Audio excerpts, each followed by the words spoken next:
Shalom Bapak Ibu Saudara-saudara, kiranya Ibu Bapak Saudara dalam keadaan sehat, menikmati kasih karunia Tuhan, bersukacita atas berkat-berkat dari Tuhan, terutama berkat pengampunan dosa dalam Tuhan Yesus Kristus, yang membawa jaminan kehidupan kekal bagi setiap orang yang percaya kepadanya. Kita bersyukur hari ini Tuhan karuniakan bagi kita, dan kita mulai aktivitas kita hari ini dengan melandasinya dengan firman Tuhan sesuai bacaan harian di Gereja Toraja hari ini, Matius 12 ayat 43 sampai 45. Matius pasal 12 dari Bukit Sion Makale akan kita perdengarkan firman Tuhan ini. Sebelum membacanya, saya mengajak kita berdoa. Segala hormat dan kemuliaan hanya bagi Tuhan. Tuhanlah sumber hidup kami dan sumber segala kebaikan, sumber segala berkat dan pemberian yang terbesar, pengampunan dosa dalam Tuhan Yesus Kristus melalui pengorbanannya di kayu salib. Kami mensyukurinya limpah terima kasih, dan hari ini kami akan baca lagi firman Tuhan. Roh Kudus menolong kami sehingga firman Tuhan menjadi pandu hidup kami, dan Roh Kudus membimbing kami makin mengasihi Tuhan, karena Tuhan telah, sedang, dan terus-menerus mengasihi kami. Kami berdoa kepada Bapa dalam nama Tuhan Yesus Kristus. Amin. Matius pasal 12 ayat 43 sampai 45. Matius 12 ayat 43 sampai 45. Apabila roh jahat keluar dari manusia, ia pun mengembara ke tempat-tempat yang tandus, mencari perhentian. Tetapi ia tidak mendapatnya.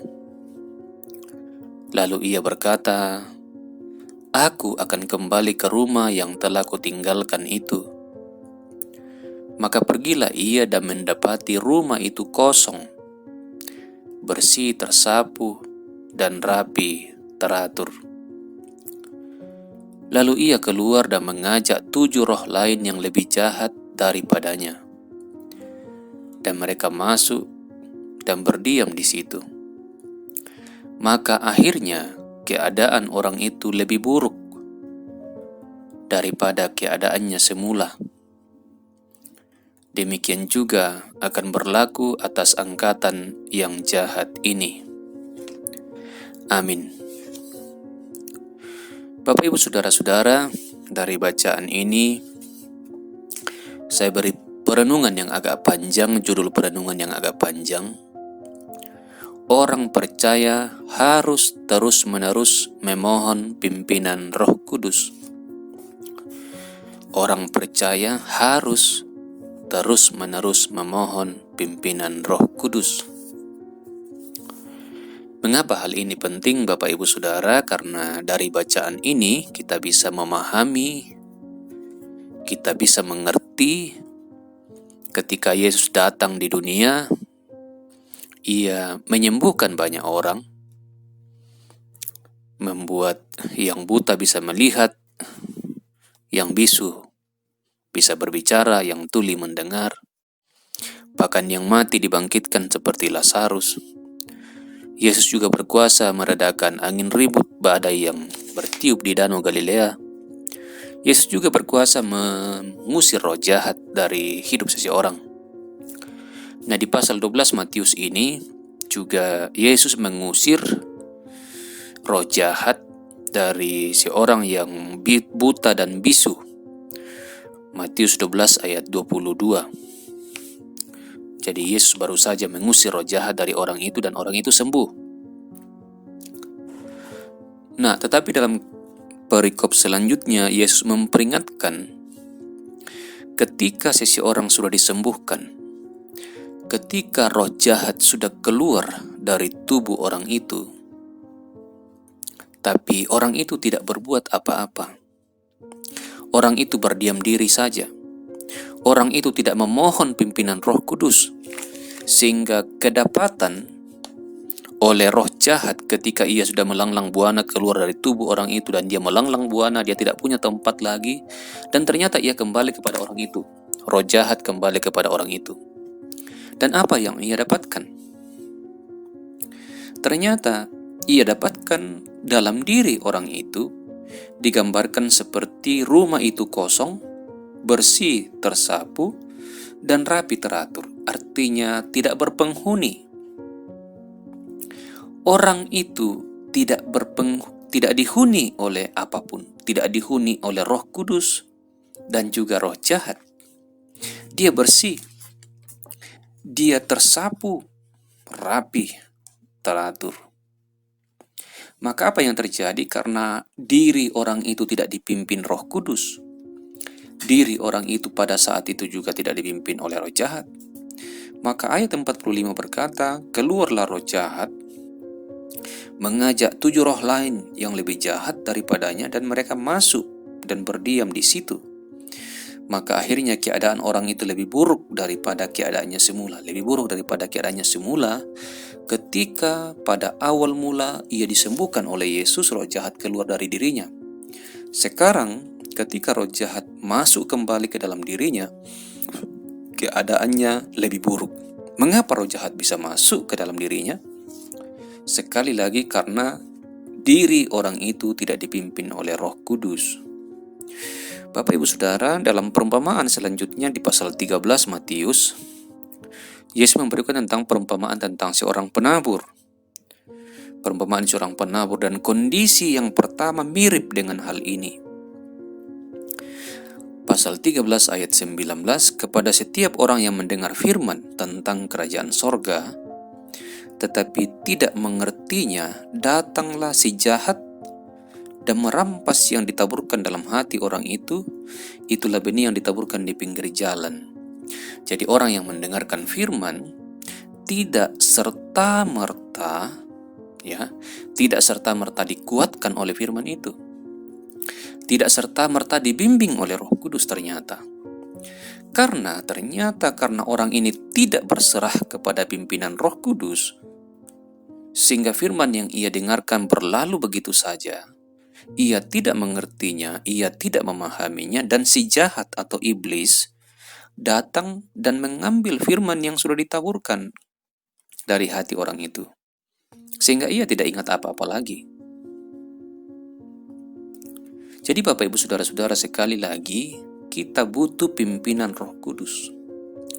Dengan Roh Kudus yang ada dalam diri kita, yang kita mohonkan kepada Bapa supaya ia terus memimpin kita, maka diri kita akan dijauhi oleh roh jahat atau kekuatan jahat atau iblis.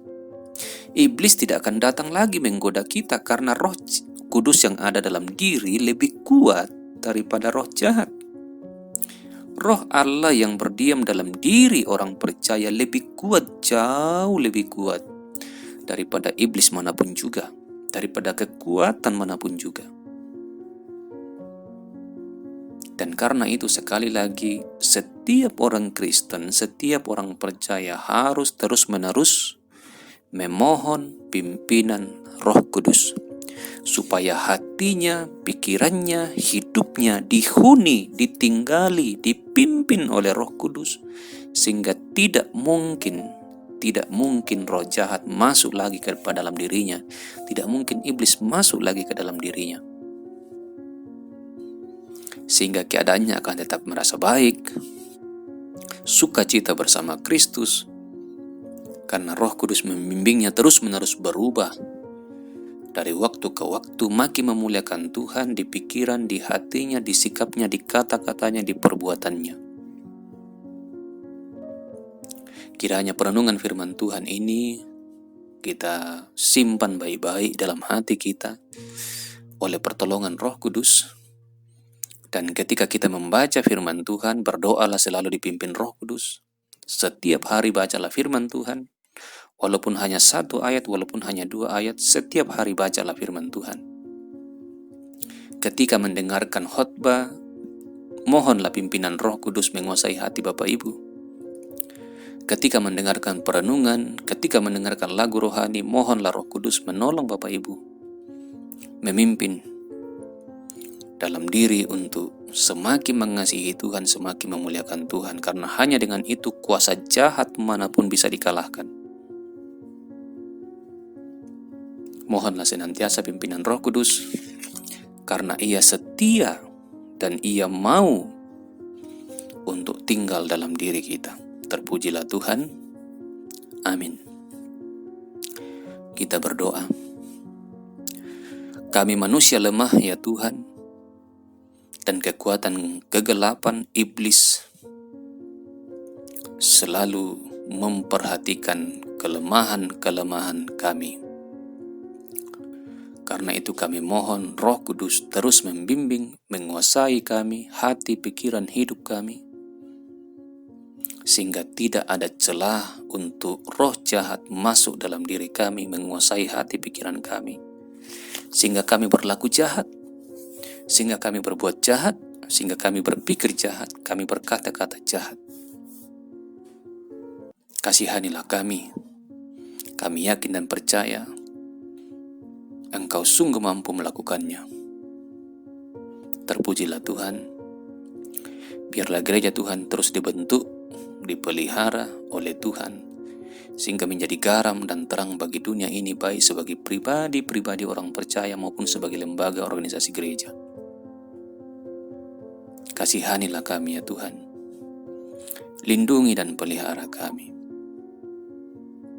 Kami berdoa untuk sesama kami yang miskin, tak berdaya, dilanda musibah, bencana alam. Pelihara mereka, supaya mereka sadar Engkau ada, Allah yang memelihara, mengasihi mereka. Dan ajar kami peduli berbagi kasih kepada sesama kami. Berkati pilkada yang terjadi di Indonesia, dalam proses sedang berjalan, tanggal 9 nanti memuncak.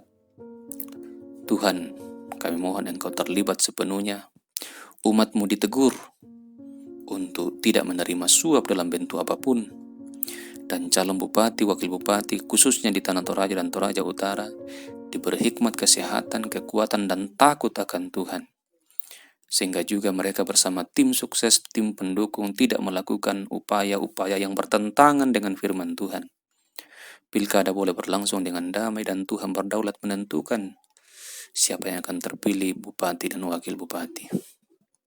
Terima kasih ya Tuhan, berkati umat-Mu, berkati kami semua dalam rumah tangga, keluarga masing-masing, pergumulan, yang sakit dipulihkan, yang berduka dihibur senantiasa, yang berulang tahun makin bersyukur kepada Tuhan. Berkati juga anak-anak kami dalam proses pertumbuhan pendidikan.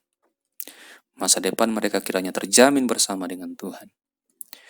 Terima kasih ya Tuhan ya Allah kami.